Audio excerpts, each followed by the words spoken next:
오늘도 영상으로 여러분께 설교하려고 합니다. 참고적으로 말씀드리자면 뒷자리는 잘 안 보일 수가 있습니다.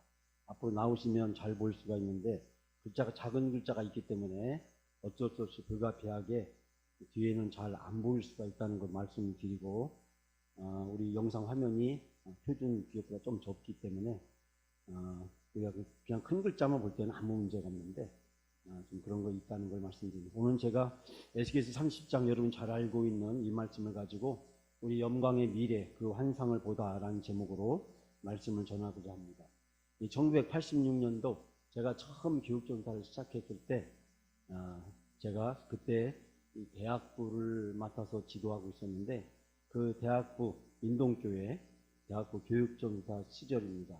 여러분 이 사진 보시면 제가 누군지 알아맞추겠습니까? 네. 알아맞추시겠어요? 제가 누군지 이 중에서 알겠습니까? 제가 어디 있죠? 네. 잘 안 보이시죠? 멀어서 잘 안 보이시는 것 같은데, 제가 교육자실에서 물어봤더니 우리 사무엘 전사님이 저를 못 찾더라고요. 저를 못 찾고 엉뚱한 사람들, 저 안경 쓰고 약간 기대고 누워있는 사람들 보고 저 아니냐. 그런데 우리 김정화 전사님하고 이세훈 전사님 물어봤더니 한눈에 제가 누군지를 알아보더라고요. 저는 저 왼쪽으로 아래 두 번째 줄무늬 티를 입은 총각이 저였습니다.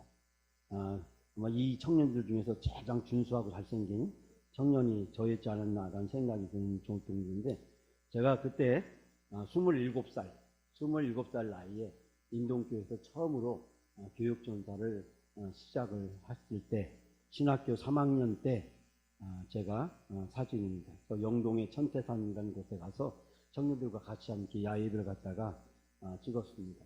그때는 정말 미래에 대한 여러 가지 꿈들을 많이 가지고 있었습니다. 내가 이 다음에 어떤 목회자가 될까.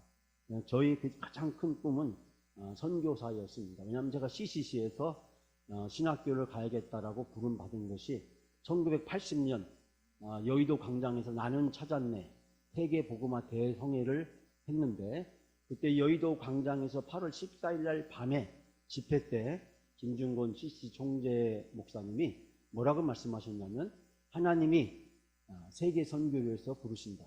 그날 이사야서 6장에 있는 말씀이었는데, 누가 우리를 위해서 가겠는가 라고 하는 제목으로 설교하시면서 10만 명의 선교사를 지원할 사람들은 지금 이 시간에 일어나라 라고 이야기했습니다. 그날 밤에 저도 모르게 벌떡 일어났습니다. 그리고 제 인생에 있어서 그 순간이 저에게 한참 동안 잃어버리지 않았습니다. 제가 군대에 갈 때도 나는 선교사로 간다고 생각했지만 여러 가지 사정으로 제가 제대하고 난 다음에 직장생활을 하게 되었는데, 제 마음속에 그때 여의도 광장에서 하나님이 나를 부르셨고 내가 그 부르심에 응답했는데 라고 하는 생각을 저는 잃어버릴 수 없었습니다. 그때 하나님께서 나를 부르셨다. 나의 꿈은, 제가 신학교에 간 꿈은, 신학교 다닐 때 저의 꿈은 그 하나님의 부르심에 응답해서 복음을 전하는 선교사가 되는 것이었습니다. 물론 그 후에 하나님은 저에게 또 다른 꿈을 주셨습니다. 사랑하는 여러분, 예수 그리스도는 전 인류를 구원하실 꿈을 꿨습니다. 그리고 우리가 오늘 함께 나눈 이 에스겔은 민족 회복의 꿈을 꿨습니다. 그렇다면 우리는 오늘 어떤 꿈을 꾸고 있을까?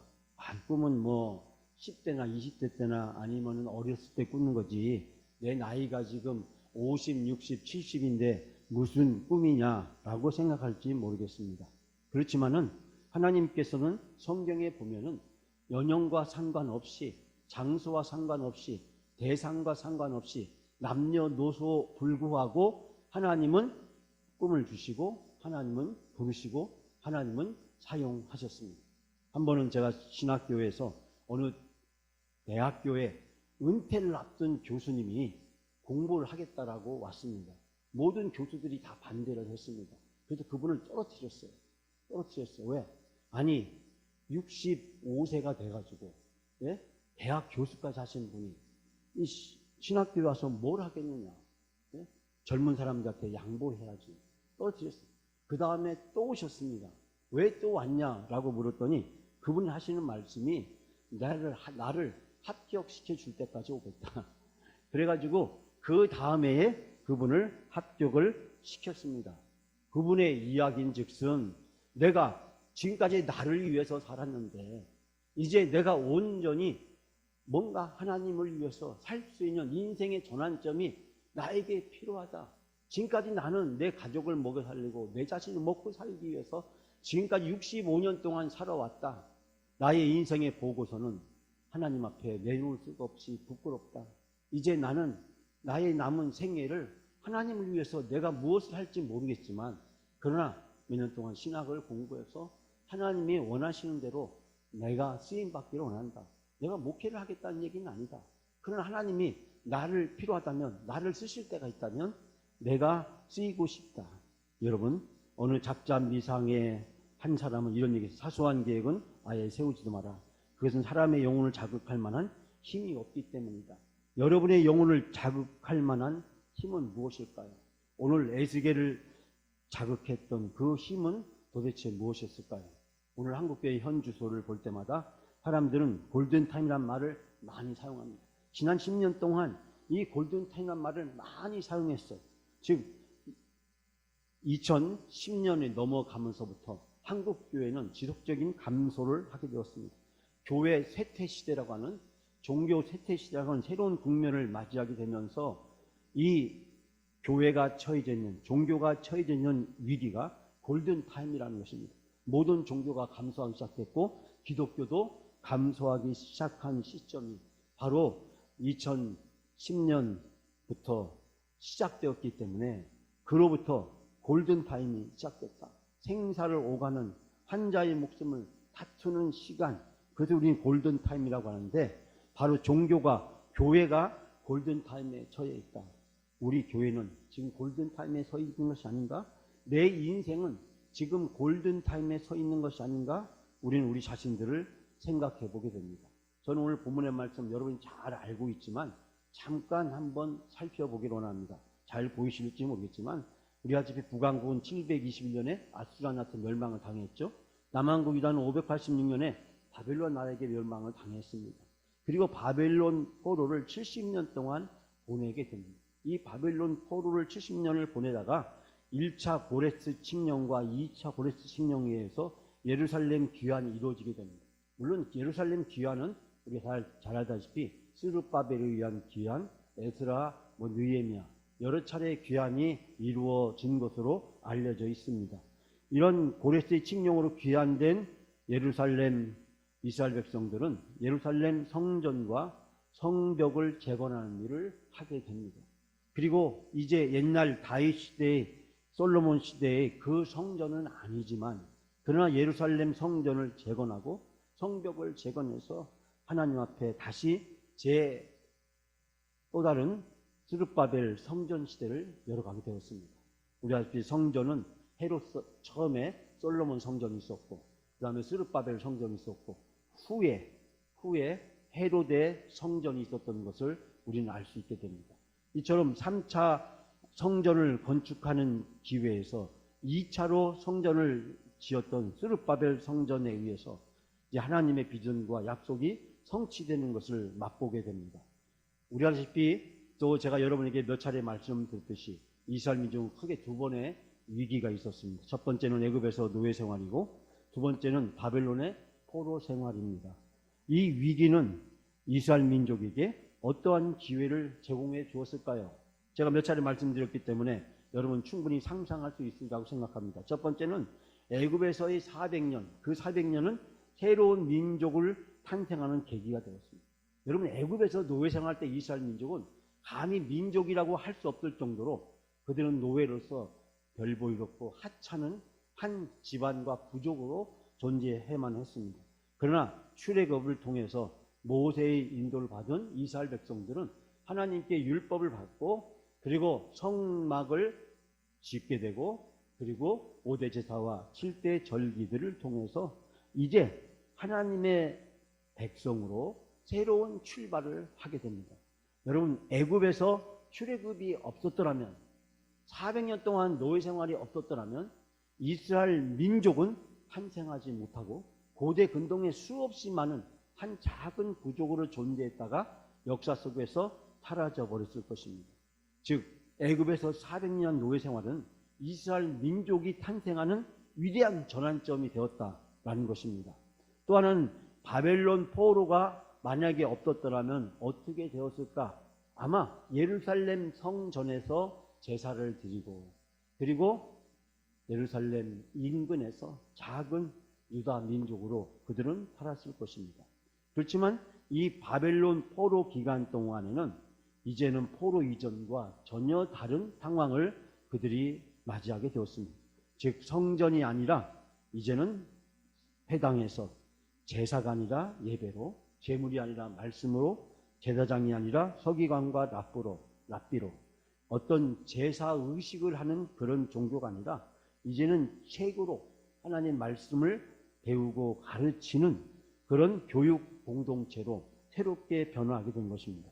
즉 바벨론 포로 이전에는 어떤 제사 중심의 공동체였다면 바벨론 포로 기간 동안에 디아스포라 회당에서는 하나님의 말씀을 배우고 그 말씀대로 지키기 위해서 살아가기 위해서 노력하는, 즉 교육 공동체로 거듭나게 되는 것입니다. 유대인은 태어나는 것이 아니라 만들어진다라는 얘기를 제가 한 두 차례 말씀드린 적이 있었는데, 바로 이 바벨론 포로 기간 동안에 회당에서 유대교가 탄생하게 된 것입니다. 여러분, 이런 어려움이 없었더라면, 이스라엘 백성들에게 어려움이 아무것도 없었더라면 이스라엘 민족도 탄생하지 못하고 우리가 알고 있는 유대교도 탄생하지 못했을 것입니다. 위기는 이스라엘 민족에게 새로운 기회가 되었습니다. 코로나의 위기는 한국 교회에게 새로운 위기를 줄 것입니다. 우리 교회의 어려움은 우리 교회의 미래를 향해서 나가는데 새로운 전환점을 주게 될 것이라고 믿습니다. 여러분, 우리가 겪고 있는 이 코로나로 인해서 또 우리 교회의 아픔으로 인해 생겨진 이 모든 것을 통해서 하나님은 우리들에게 새로운 전환점을 만들어 주시라고 생각합니다. 만약에 그런 어려움이 없었더라면 우리는 코로나를 핑계대면서 여전히 영적 침체 가운데 주저앉아 있을지도 모릅니다. 한국교회가 코로나로 인해서 심각한 위기와 도전을 받지 않았더라면 한국교회는 교회 쇠퇴 시대에 계속해서 가속화되는 그 상황에 아무런 대처도 못하고 무기력하게 몰락해 갔을지 모릅니다. 그러나 코로나는 한국교회를 이대로 안 된다라고 하는, 우리가 영적 잠에서 깨어나야 된다라고 하는 강력한 도전과 메시지를 이제 받아들이지 않으면 안 되는 상황에 직면하게 된 것입니다. 이제 한국교회는 이 코로나 시대 이후에 어떻게 앞으로 목회하고 선교하고 교육하고 전도해 나갈 것인가, 어떻게 교회는 나가야 되는가, 이거에 대해서 정말 심각한 위기와 도전을 우리는 느끼게 됩니다. 여러분, 바벨론 포로 그 어려운 시대에 위대한 인물들이 탄생했습니다. 느헤미야, 에스더, 모르드게, 그리고 다니엘의 세 친구, 그리고 다니엘, 제가 일일이 설명드리지 않아도 최근에 우리 새벽 기도를 통해서 또 여러 예배를 통해서 여러분 저에게 이 인물들에 대해서 많은 이야기를 들었고 우리가 과거부터 익숙히 알고 있는 인물들이었습니다. 그런데 여러분, 이 인물의 공통적인 특징은 뭡니까?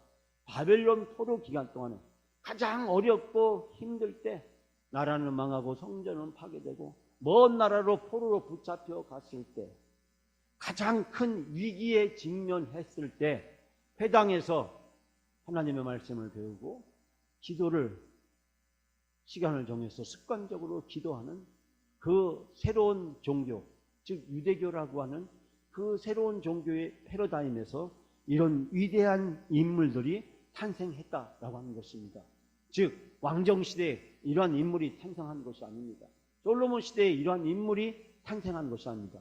이스라엘이 가장 잘 나갈 때, 가장 발전할 때 위대한 인물들이 태어난 것이 아니라 가장 힘들 때, 가장 어려울 때 이스라엘 민족에게 위대한 인물이 탄생했습니다. 오히려 가장 부요하고 국가가 번성하고 그리고 화려하고 영토가 확장하던 솔로몬 시대에 인물은 찾아볼 수가 없습니다. 오히려 죄를 짓고 범죄하는 일들로 기록이 되어 있는 안타까운 현실들을 발견하게 됩니다. 어려울 때일수록 하나님은 사람을 찾으십니다. 꿈꾸는 사람을 찾으시고 그 사람을 통해서 위대한 일을 하십니다. 어린 소년도 있지만 또 10대 후반 20대도 있지만 30대 40대 50대 60대 당시 나이로 따지면 정말 남녀노소 할 것 없이 다양한 사람들을 하나님은 이 어려운 시대에 불러서 그들을 사용하고 계시다라고 하는 사실을 발견하게 됩니다.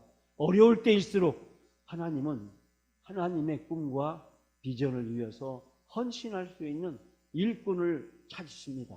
지금 코로나19에서 또 4차 산업혁명이라고 하는 이 거대한 종교 쇠퇴 시대를 맞이해서 하나님은 일꾼을 찾으십니다.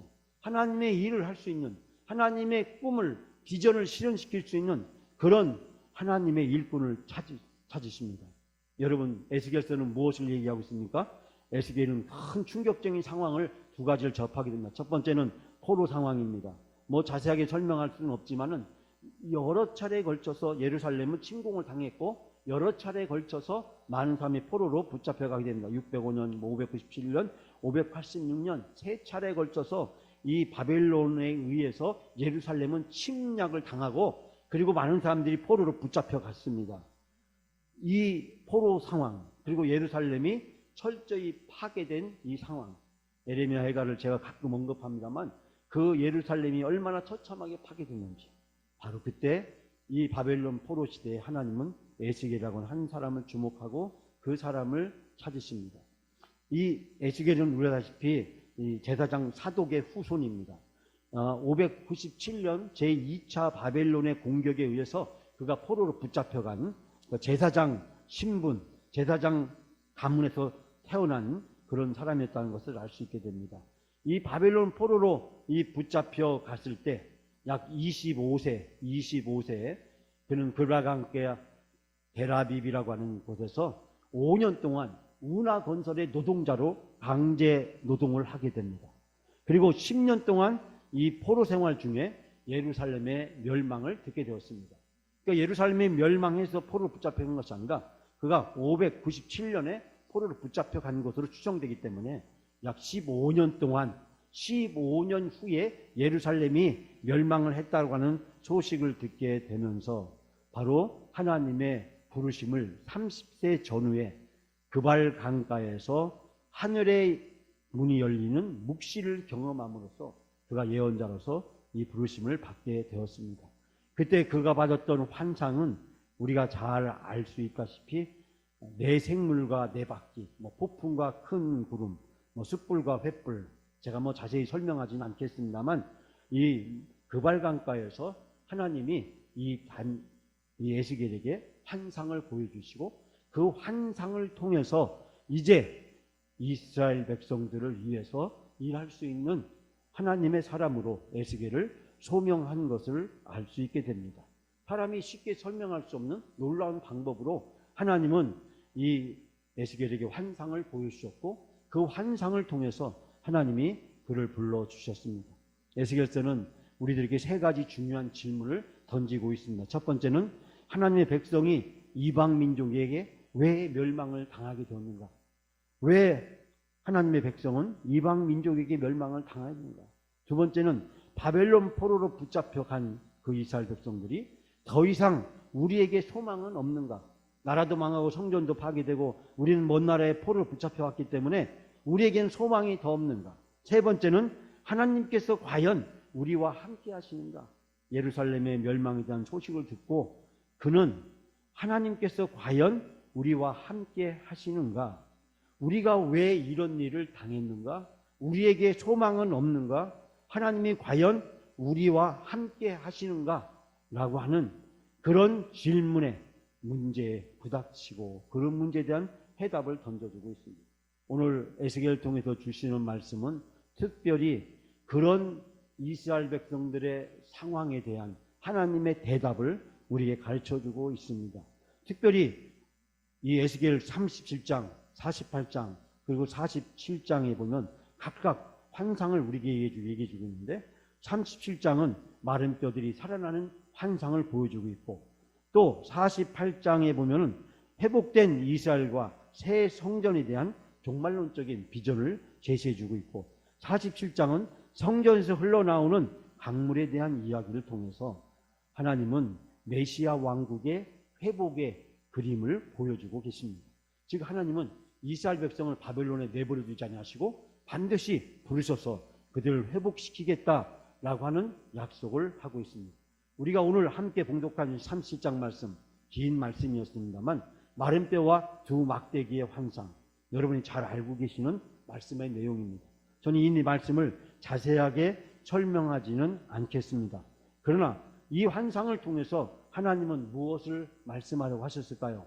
바벨론 포로로 붙잡혀가 있는 이스라엘 백성들에게 이스라엘 백성들의 미래는 이 바벨론에 있는 것이 아니라 저 예루살렘에 있고 예루살렘에 돌아가서 그 하나님의 꿈과 환상이 실현될 날이 반드시 올 것이다. 지금은 어렵고 힘들지만 이 어렵고 힘든 이 포로기의 상황은 이제 언젠가 끝나게 될 것이고 그 이후에 하나님은 이스라엘 민족을 통해서 새로운 일을 하시게 될 것이다. 그래서 마른 뼈와 두 막대기 환상을 통해서 하나님은 바로 그것을 보여주고 계십니다. 즉 포로와 멸망의 절망적인 상황 속에서 하나님은 어떤 분이신가 라고 하는 것을 보여주고 계십니다. 즉 하나님은 이스라엘 백성들을 바벨론 포로에서 고통하고 있는 절망 가운데 빠져있는 이스라엘 백성들을 찾아오셨습니다. 그리고 이스라엘 백성들에게 환상을 보여주십니다. 그러면서 말씀하십니다. 너희 미래는 이 바벨론 포로에 여기에 있지 않다. 너희들의 미래는 저 예루살렘에서 있고 나는 너희들을 통해서 이제 새로운 일을 하게 될 것이다 라는 말씀을 하고 있는 것을 발견하게 됩니다. 사랑하는 여러분, 오늘 본문에서 세 가지를 생각해 보자. 첫 번째는 마른 뼈는 누구를 얘기합니까? 오늘 본 말씀 1절, 2절 우리가 다 읽었기 때문에 따로 읽지 않겠습니다만 뼈들이 가득히 있었다. 뼈들이 널려 있었다. 뼈들이 대단히 많았다. 근데 그 뼈들은 말라 있었다. 여기서 마른 뼈는 무엇을 가리키는 것일까요? 그 마른 뼈들은 바로 바벨론 포로와 예루살렘 멸망으로 절망에 빠진 이스라엘 백성들을 가르쳐주고 있습니다. 너희들이 바로 마른 뼈다라고 하는 것입니다. 왜 너희들이 실망하고 낙담하고 좌절에 빠져있냐? 너희들이 왜 절망에 빠져있냐? 절망에 빠져있는 너희들이 바로 마른 뼈다라고 말씀을 하고 계신 것입니다. 그러면서 우리는 이 마른 뼈를 통해서 우리 자신들을 발견하게 됩니다.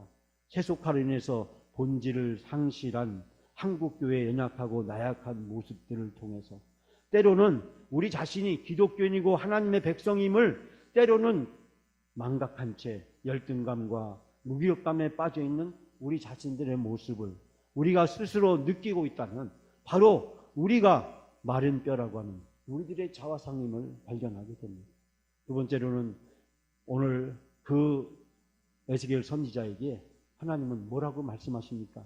지금 마른 뼈로 절망에 빠져있는 그들에게 하나님은 말씀하십니다. 내가 너희 속에 생기를 불어넣어 너희가 다시 살아나게 하겠다. 내가 생기를 불어넣어 너희를 다시 살아나게 하겠다라는 것을 말씀하고 있습니다. 즉 하나님은 여기에서 명령을 하고 계신데 에스겔 선지자를 통해서 이 뼈들에게 대언해라. 그리고 그것을 전하여라. 너희 속에 생기를 불어넣어서 너희가 다시 살아나게 하겠다. 첫 번째 명령은 하나님의 말씀을 전하라는 것이었고 두 번째 명령은 생기를 불어넣어 주겠다. 즉 외적인 회복과 내적인 영적인 회복을 하나님은 이루시겠다라는 말씀을 여기서 하고 있는 것을 발견하게 됩니다. 이 말씀에 대한 에스겔의 반응과 태도는 무엇이었습니까? 사람아, 이 뼈들이 살아날 수 있겠느냐라고 묻자 에스겔은 이렇게 대답합니다. 주 하나님, 주께서는 아십니다. 주님께서 말씀하셨는데 그 말씀에 네, 살아날 줄 믿습니다 라고 대답한 것이 아니라 주 하나님, 주께서는 아십니다. 그래서 나는 명대로 명을 받은 대로 대언하였다. 즉 소극적인 태도를 여기서 우리는 발견하게 됩니다. 에스겔의 소극적인 태도는 무엇이었습니까? 주님이 아시지 않습니까? 그러나 에스겔의 적극적인 태도는 하나님이 말씀하시니 그 말씀을 받아서 그 말씀대로 대언했다. 그럴 때 무슨 소리가 나기 시작했다라고 하는 것입니다. 즉 확신이 없는 에스겔의 연약하고 나약한 모습, 주 하나님, 주님께서는 아시지 않습니까? 이스라엘 백성들이 처해져 있는 이 절망적인 상황, 이 에스겔 자신도 이 절망적인 상황 속에서 앞으로 이스라엘 민족에 대한 미래에 대한 확신이 그에게는 없었습니다. 그렇기 때문에 에스겔 자신도 마른 뼈처럼 무기력하고 열등감과 패배감과 좌절감에서 그도 빠져 있었습니다. 그런데 주님이 찾아오셔서 말씀하시니 주의 말씀에 에스겔은 적극적으로 순종합니다. 그래서 나는 명을 받은 대로 대언하였다. 하나님의 말씀에 순종하고 그 하나님의 말씀을 담대하게 이스라엘 백성들에게 선포하게 됩니다.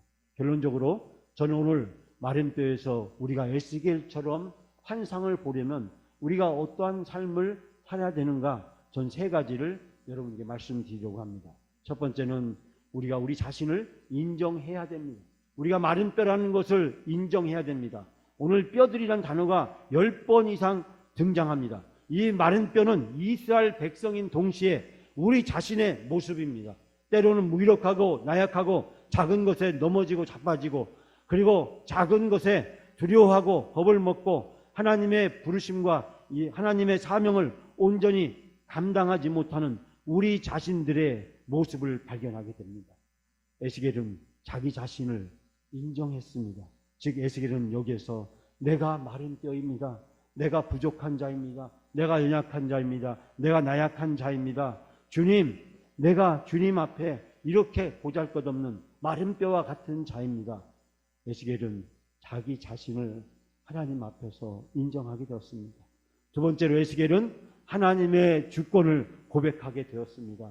하나님이란 단어가 오늘 본문 말씀에서 무려 11번 이상 등장하는 것을 보게 됩니다. 하나님이 역사의 주인이라고 하시는 것입니다.